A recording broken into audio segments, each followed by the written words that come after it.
They tried to tear down my kid's disability ramp because it didn't match the neighborhood aesthetic. So I got the city ADA officer involved.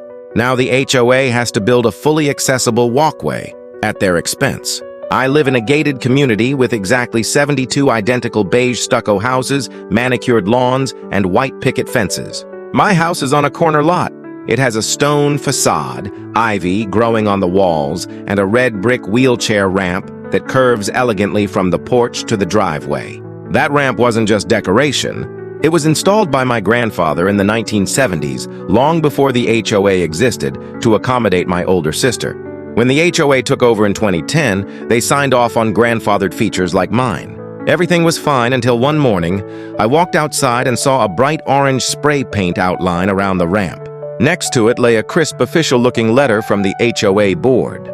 Your ramp does not comply with our neighborhood aesthetic guidelines and must be removed or concealed by July 1st, it read.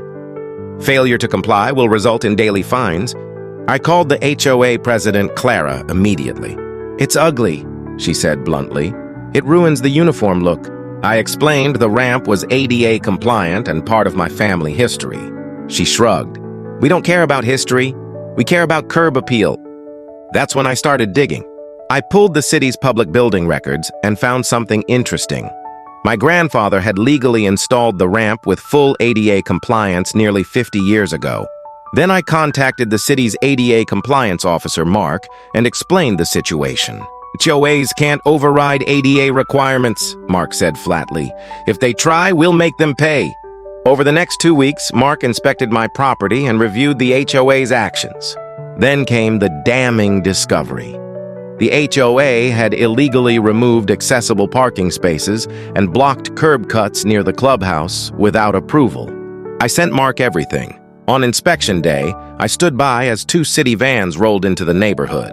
Within hours, inspectors measured every accessible feature, photographed blocked ramps, and reviewed HOA documents. Clara showed up in heels, clearly unprepared. This is harassment, she snapped. Mark ignored her. The HOA is violating multiple state and federal accessibility laws, he announced. Penalties start at $10,000 per violation per day. By the end of the week, the HOA had been hit with $250,000 in fines. Clara resigned.